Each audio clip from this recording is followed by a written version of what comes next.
नमस्कार प्रिय विद्यार्थियों, योग प्रशिक्षण कोर्स भाग 35 में आप सबका हार्दिक अभिनंदन है।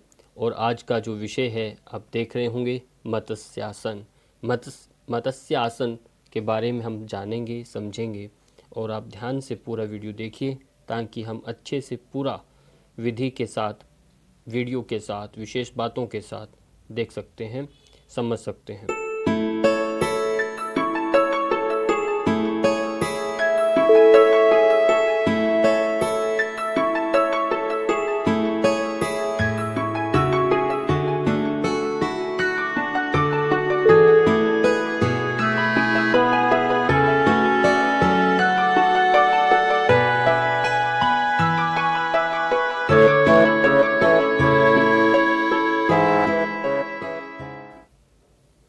मत्स्य आसन। मत्स्य आसन का शब्दार्थ एवं नामकरण। मत्स्य का अर्थ होता है मछली, मछली है। ये मछली की आकृति के समान होने के कारण इसे मत्स्य आसन कहते हैं। ये रोगों को नष्ट करने वाला होता है। मत्स्य आसन यानी मछली फेफड़ों से ही वो अपना श्वसन करती है, तो मुख्यतः आपका श्वसन और आकृति भी देखेंगे तो मछली की पृष्ठ ऐसे चौड़ाई में, आगे मुख उल्टा होता है तो आप मुख को भी देखेंगे, चिबकू को देखेंगे। तो इस तरह से आकृति मछली की बनती है और दोनों हाथों को साइड से पकड़ने से, साइड में देखो बुझाएं, ये उसके पर बन जाते हैं। तो आकृति ऐसी है मत्स्यासन के समान, यानी मछली के समान इस शरीर की आकृति इसमें होती है। नामकरण। नामकरण में संस्कृत में इसे मत्स्यासनम कहते हैं, हिंदी में मत्स्य आसन और अंग्रेजी में फिश पोज के नाम से इसे जाना जाता है। और इसका वर्णन भी हमारे हठ योग ग्रंथों के अंदर मिलता है। श्लोक के माध्यम से आप इसको समझेंगे। श्लोक का उच्चारण ध्यान से सुनिए और इसको साथ साथ में गुनगुनाएं भी। मुक्त पद्मासनं कृत्वा उत्तान शयनं चरेत् कूर्पराभ्यां शिरोवेष्ट्यं मत्स्यासनं तु रोगः। ध्यान से इसके अर्थ को समझिए। मुक्त पद्मासन लगाकर घुटनों में सिर का वेष्टन करके, यानी पीछे मोड़ते हुए और वेष्टन करते ऊपर एक दूसरे चढ़ाते हुए चित्त होकर बिल्कुल शयन कर लें। इस प्रकार ये मत्स्य आसन सब रोगों का नाशक होता है। घेरन संहिता के द्वितीय अध्याय के 21 नंबर श्लोक में इसके बारे में बताया गया है। आगे देखेंगे इसका अब हम क्रम, ये आसन अभ्यास किया कैसे जाता है उसको आप समझिए। सबसे पहले सर्वप्रथम पद्मासन में बैठकर कोहनियों के सहारे पद्मासन आपको लगा लेना है। पद्मासन में आप बैठ जाएं, फिर कोहनियों के सहारे पीछे की ओर झुकते हैं और सिर का ब्रह्मरंध्र को, सिर का जो ब्रह्मरंध्र यानी क्रोन हेड, बीचों बीच का जो भाग है उसको जमीन पर रखते हैं। फिर दोनों हाथों से पैरों के पंजों को पकड़ लेते हैं, जो आप अभी चित्र में देख रहे होंगे। पैरों के पंजों को पकड़ लेना है। उसके बाद कोहनियाँ जमीन पर रहती हैं। जिस तरह से आप देख रहे हैं कोहनियाँ कहाँ हैं, जमीन पर रहती हैं। मेरुदंड एक सेतु की आकृति तरह बीचों बीच आपने बीच में से कमर को उठा देना। सेतु की आकृति के समान चापाकार, चाप यानी एक धनुषाकार, चापाकार स्थिति में और सिर भूमि पर रहेगा। सिर की स्थिति को इस प्रकार व्यवस्थित करें कि मेरुदंड का अधिकतम विस्तार हो, मेरुदंड का अधिकतम यानी फैलाव हो आपके वक्षस्थलों का। इस तरह से उसको स्थिति बनानी है। शरीर का भार नितंबों पर और पैरों पर डालकर भुजाओं एवं पूरे शरीर को शिथिल कर देना होता है, पूरा रिलैक्स कर देना होता है। और इसी के साथ अंतिम में आंखें बंद करें और धीमा गहरा श्वसन करना है। फिर जिस क्रम से आप मत्स्यासन की स्थिति में गए थे उसके विपरीत क्रम से प्रारंभिक स्थिति से लौट आएं। जैसे जैसे आपने गर्दन पहले सबसे पहले निकालना, हाथों को रिलैक्स करना, एक एक करके दोनों पाँव को विश्राम देना है। पैरों को बदलकर अभ्यास की पुनरावृत्ति भी करें। यानी पद्मासन आपने लगाया तो बदलकर दूसरे तरह से भी पद्मासन लगा सकते हैं। ये मत्स्यासन का अभ्यास है। ध्यान दें, लेटते समय रेचक यानी श्वास छोड़ना, फिर पूरक श्वास को भरना तथा अंतिम अवस्था में श्वास मंद एवं गहरी होती है। इसमें श्वसन का ये विशेष ध्यान देना है, किस क्रम में आपने लेना, छोड़ना और अंतिम में ऐसे।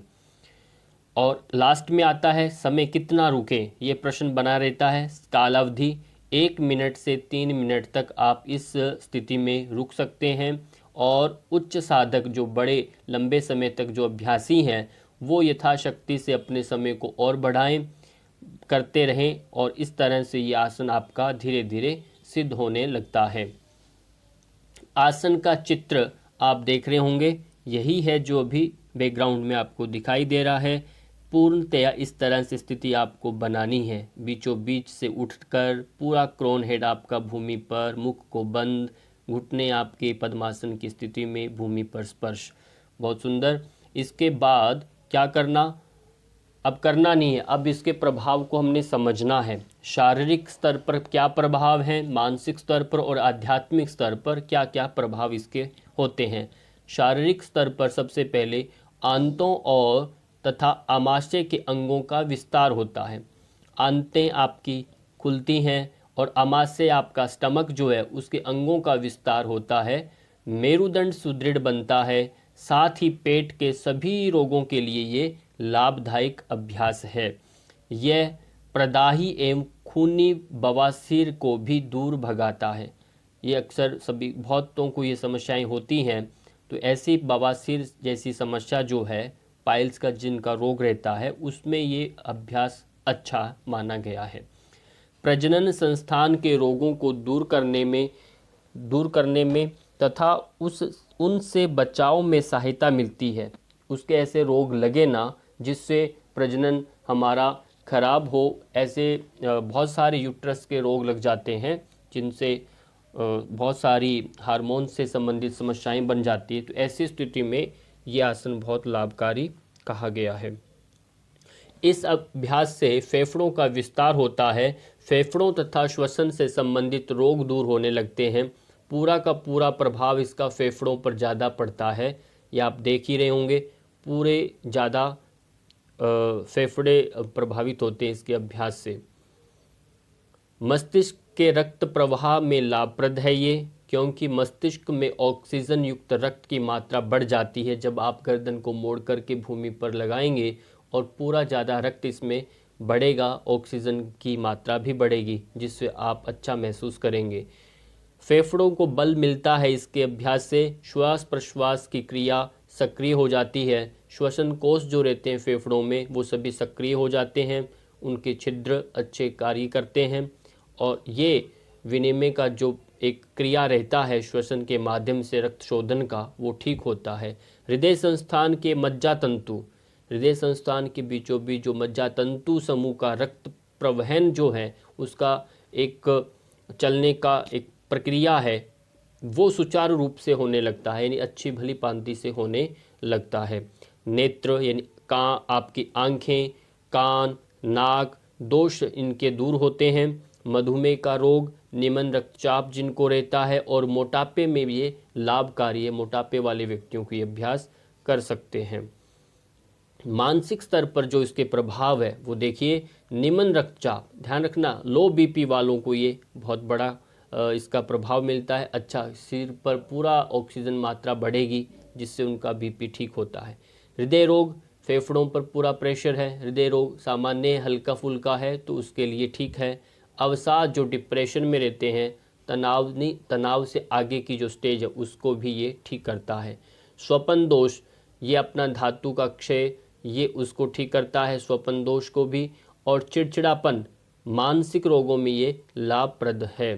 अंतःस्रावी ग्रंथियों पर विशेष प्रभाव पड़ता है। आपकी जितनी भी अंतःस्रावी ग्रंथियां हैं, जो कि एक प्रकार का मानसिक रोग होता है, मानसिक मन के जो बिगड़ने से आपके हार्मोन्स अनबैलेंस होने लगते हैं, ये भी इससे ठीक होते हैं। जिससे मन स्थिर होगा तो आपके हार्मोन्स भी स्थिर हो जाएंगे। शरीर हल्कापन, शरीर में हल्कापन है, ऊर्जावान अनुभव करता है शरीर, और जिससे चित्त प्रसन्न होने लगता है। ये इसके प्रभाव हैं। मानसिक स्तर के एकाग्रता तथा स्मृति भी बढ़ती है इसके अभ्यास से। एकाग्रता और स्मृति, आध्यात्मिक स्तर पर देखें तो चित्त एकाग्र होकर निरुद्ध होने लगता है। निरुद्ध यानी पूर्णतः वह रुक जाता है। कोई चित्त में विचार, सब विचार सुनने की अवस्था बन जाती है इसके अभ्यास से। पूरा जब क्रोन सहस्रार चक्र जब जागृत होता है, विशुद्ध चक्र और ये सब चक्र, तो आपका चित्त ना बिल्कुल शांत, निर्विचार, विचार शून्य हो जाता है। तो जो समाधि अवस्था को उपलब्ध कराने में बहुत ही एक सहयोगी सिद्ध होता है, सहयोगी बनता है। तो आपने ये सब इनके प्रभाव देखे शरीर पर, शारीरिक, मानसिक, आध्यात्मिक स्तर पर। और अब देखिए मांसपेशियों पर प्रभाव इस आसन का। ये मांसपेशियां पद्मासन के साथ और मेरुदंड, वक्षस्थल और ग्रीवा, आपका अग्र भाग की मांसपेशियां पूर्णतया प्रभावित होती है इसके अभ्यास से। ये आप देख सकते हैं, और इनको भले से अच्छे से याद करें। निशान के माध्यम से भी मांसपेशियों के नाम लिखे गए हैं, इनको आप समझ सकते हैं, देख सकते हैं। चक्रों पर जो प्रभाव है, विशुद्धि चक्र, आज्ञा चक्र, और कुछ आचार्यों ने मणिपुर चक्र और अनाहत चक्र को भी स्वीकारा है। विशुद्ध चक्र जो है, यह आपके गले के जो बीचों बीच कंठकूप के पास ये विशुद्ध चक्र रहता है, और आज्ञा चक्र आपके आंखों के बीचों बीच ये आज्ञा चक्र है। आज्ञा चक्र और विशुद्ध चक्र दोनों को ये प्रभावित करता है। उसके साथ साथ कुछ आचार्यों ने मणिपुर को भी माना, क्योंकि ये अभ्यास मणिपुर चक्र नाभि में भी खिंचाव देता है, और अनाहत चक्र हृदय स्थान को भी ये प्रभावित करता है। इस तरह से 4 चक्रों को ये प्रभावित करता है ये आसन। ग्रंथियों पर जो प्रभाव है इसका, वह पीनियल, और पीनियल आपका ग्लैंड रहता है, और दूसरा परावटु और अवटु जो गल ग्रंथियां हैं, बाल्य ग्रंथियां जो थाइमस ग्रंथि है, अधिवृक्क एड्रिनल ग्रंथियां हैं, इन सब को ये प्रभावित करता है। आप चित्र के माध्यम से देख सकते हैं। पहले पीनियल ग्लैंड है ये, और थायराइड ग्लैंड जो है ये परावटु वटु, और बाल्य ग्रंथि थाइमस जो है बाल्यकाल में होती है। अधिवृक्क ग्रंथियां आपको इसमें सारी ग्रंथियों के नाम एक साथ दिखाई दे रहे हैं, इसको आप ध्यान से समझिए। इसके बाद हैं हमारे शरीर में ये सब चक्कराज, ये और जो अभी आपने देखा ग्रंथियों के प्रभाव, इन सब को व्यवस्थित करते हुए, समझते हुए आपने आगे अपने प्रशिक्षण को लेके जाना है। आसन से पहले हम क्या करें, आसन के बाद क्या करें, इसको भी भली भांति अभी समझ लीजिए। आसन से पहले क्या करना है। जब हम ये आसन करते हैं, मत्स्य आसन से पहले आपको भद्रासन करना है, ताकि आपके घुटनों का एक खिंचाव, तनाव कम हो जाए। वक्रासन आपको करके देखना है, और पद्मासन आपको लगा लेना है, क्योंकि इसमें पद्मासन लगता है। फिर ये जाएंगे, और सरल मत्स्यासन ये जो अब कर रखा है, ऐसी स्थिति में सरल में होता क्या है, उसमें गर्दन नहीं मोड़ना होता। पद्मासन लगा करके सीधा गर्दन करना है, वो आपने करके अभ्यास करना है सरल मत्स्यासन में। और दूसरा, सरल में अर्ध पद्मासन भी लगा सकते हैं। अर्ध पद्मासन में गर्दन सीधा करके लेटना, तो हो सकता है उसमें थोड़ा गर्दन को कोहनियों के बल लमका करके रखना। ऐसी स्थिति जब होती है, वो आपका सरल अर्ध सरल अपना मत्स्यासन कहलाता है। आसन के बाद करने योग्य जो अभ्यास हैं, वो है पहला नावासन। नावासन का अभ्यास इसके बाद करेंगे। पवन मुक्तासन का अभ्यास कर सकते हैं, गर्दन उल्टा उठा करके पाँव में, और सर्वांग आसन का अभ्यास कर सकते हैं। यदि आपने सर्वांग आसन पहले किया तो मत्स्यासन उसके बाद में करना। मत्स्यासन आपने पहले कर लिया तो सर्वांग आसन आप कर सकते हैं इसके बाद भी। तो इस तरह से इसका प्रतिपूरक आसनों को आपने समझा, देखा। अब जानेंगे अंतिम आप पे सावधानियाँ। सावधानियाँ बहुत ही महत्वपूर्ण होती है आसनों के बारे में। हृदय रोग, जिनको हृदय रोगी हैं, ज़्यादा जिनको स्टंट डल चुके हैं, उनको प्लास्टिक सर्जरी हुई चुकी है, और ऐसे प्लास्टिक सर्जरी जिनकी रहती है, ऐसी स्थिति में उनको ये अभ्यास नहीं करना। चक्कर आ रहे हैं, सिर दर्द ज़्यादा रहता है, अम्ल पित्त बहुत ज़्यादा, पेप्टिक अल्सर ज़्यादा बिगड़ा हुआ है, आंत्र वृद्धि आपके प्रोस्टेट यानी आपका हो चुका है, या हर्निया की शिकायत है, मेरुदंड से संबंधित, रीढ़ की हड्डी से संबंधित कोई रोग है, तो ऐसी स्थिति में ऐसे व्यक्तियों की आसन का अभ्यास नहीं करना चाहिए। गर्भवती महिलाओं को भी इसका अभ्यास नहीं करना। पेट पर खिंचाव, मणिपुर चक्कर मैंने अभी बताया, तो इन पर तो खिंचाव आता है, ऐसी स्थिति में ये अभ्यास नहीं करना। ग्रीवा, आपकी गर्दन अपकशेरुकता विकार यानी सर्वाइकल स्पॉन्डोलाइटिस, ऐसी समस्या में गर्दन कैसे मोड़ोगे आप, बहुत ज़्यादा दर्द है, आंखों में, कानों में, नाक में ऐसा कोई विकृति है, आपके कान बह रहे हैं, नाक में कोई ऐसी स्वेलिंग है, सूजन है, ऐसा कोई जुकाम है, और आंखों में पानी बह रहा है, कोई ऐसी स्थिति में यह अभ्यास नहीं करना। उदर वक्षस्थल की कोई भी शल्य क्रिया हुई हो तो ऐसी स्थिति में भी आपको अभ्यास नहीं करना। विशेष बातें आप ध्यान रखिए ये अभ्यास करते समय।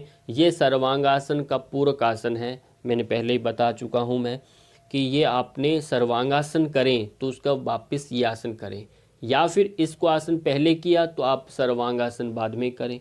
तो एक दूसरे की ये पूरक हैं, एक के बाद दूसरा करना जरूरी है। शरीर का दबाव कोहनियों पर रहे, कोहनियों का आपका शरीर का दबाव रहे, न कि ग्रीवा या आपकी कमर पर खिंचाव रहे। कमर और ग्रीवा पर, गर्दन पर न रहते हुए कोहनियों पर थोड़ा दबाव बना के रखना है जब आप पीछे की ओर जाएं, जिससे पूरा थोड़ा स्टैंडी बना रहे, इसलिए कोहनियाँ भूमि पर टिकाई जाती है। अंतिम स्थिति में श्वास प्रश्वास तीव्रता से बिल्कुल नहीं करना। श्वसन आपका जो मार्ग है, ये गर्दन से आप जब मुड़ते हैं, श्वसन पूरा एक ट्रैकिया सिस्टम है हमारा, वो बिल्कुल पिचक जाता है, उसमें खिंचाव रहता है। ऐसी स्थिति में श्वास तेजी से नहीं लेना। अंतिम है, पाँव को सीधा फैलाकर अर्थात बिना पद्मासन के भी अभ्यास किया जा सकता है।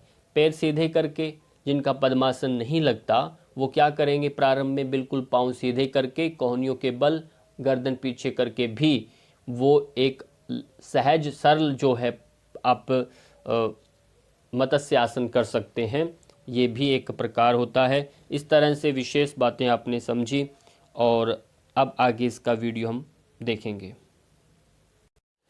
अभी हम देखेंगे मत्स्य आसन का वीडियो, ध्यान से देखिए। सर्वप्रथम आप पद्मासन के लिए जाएंगे। अपने दाहिने पाँव को पकड़ करके बाईं पाँव की थाइस पर, जांघ पर रख देना, और धीरे से फिर आपने बाएं पाँव को पकड़ा और दाएं थाइस के ऊपर रखना। एड़ियाँ आपस में मिली रहें, कमर गर्दन सीधी कर करके अपना घुटने सीधे रहेंगे। यह आपका पद्मासन हुआ। पद्मासन से ही हम एक एक करके दोनों साइड से, पहला एक दायां हाथ रखा, फिर बायां हाथ, ऐसे रखते हुए ध्यान से जाना, जल्दबाजी नहीं करना। श्वास इसमें सामान्य रहेगा। दोनों हाथों को थाइस के नीचे इस तरह से दबाइए और अपनी कोहनियों के सहारे से खींचते हुए अपने आप को भूमि पर सिर को रख देना है, और खींच लीजिए जितना आप खींच सकते हैं अंदर को, कमर को। धनुषाकार बीच की आकृति आपने बना लेना है। अंतिम स्थिति में आपकी कोहनियाँ भूमि पर टिकी रहेंगी। पूरा क्रोन हेड, आपका सर, मध्य भाग भूमि पर, अंगूठों को पकड़ के रोक करके रखना, घुटने आपकी भूमि पर स्पर्श रहेंगे।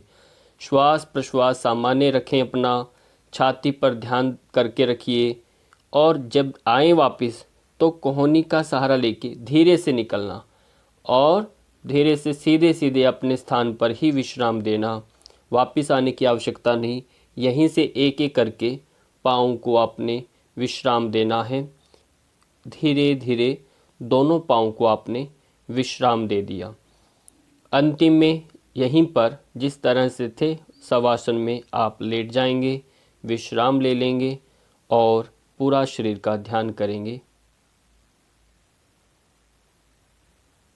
अब हम जानेंगे मत्स्य आसन की कुछ विशेष बातों को समझेंगे।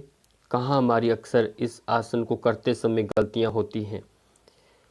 जब आप सीधे दंडासन की स्थिति में बैठते हैं, दंडासन की स्थिति में बैठना मतलब एड़ी पंजे मिला करके हाथों को पास में रख देना, ये स्थिति जो होती है वो दंडासन की स्थिति होती है बैठने में। और जब हाथों को हम पीछे कर देते हैं और पाँव में अंतर ले लेते हैं तो वो शिथिल दंडासन कहलाता है। तो इस बात का ध्यान रखना। और बिल्कुल कमर गर्दन सीधी है। 2 कहने पर आपने पद्मासन जैसे हम लगाते हैं वैसे दाएं पाँव को उठा करके आपने बाईं थाइस के ऊपर आपने अच्छे से रख देना। ठीक, कमर नहीं घूमनी चाहिए। कमर मेरा भी देखिए बिल्कुल 90 डिग्री है तो 90 डिग्री पर ही रहेगा। ऐसे नहीं बीच में कमर को मोड़ करके आप पद्मासन लगा रहे हैं, नहीं। एक पाँव को आपने उठाया, दूसरा पाँव नहीं हिलेगा, वो वैसे है जैसे था, सीधा वहीं रहेगा। और सिर्फ आपका एक पाँव उठाया, यानी सबसे पहले अपने दाएं पाँव को उठाकर बाईं थाइस पर रख लेना है। इसमें परिवर्तन भी हो सकता है, कोई दाएं हाथ से काम करता है, कोई बाएं हाथ से करता है। इन दोनों तरह से आप इसको कर सकते हैं, इसमें आप मत फंसिए। सामान्यतः दाएं से हम बाएं पैर को ऊपर रखते हैं। 3 कहने पर फिर दूसरे पाँव को उठा करके आपने अपने घुटने पर रखा, कमर बिल्कुल खींचा हुआ, ध्यान देना है, कमर खींचा हुआ, दृष्टि आपकी सामने रहेगी, भूमि पर रख सकते हैं। और हाथों को अपने घुटनों पर ऐसे दबा के रख लेना। ये सब होने के बाद आप क्या करेंगे, दाहिनी तरफ से जो पहला आपने पैर उठाया उसी तरफ से दाहिने हाथ की कोहनी को भूमि पर रखेंगे। अचानक पीछे नहीं गिरना, अचानक पीछे नहीं गिरना।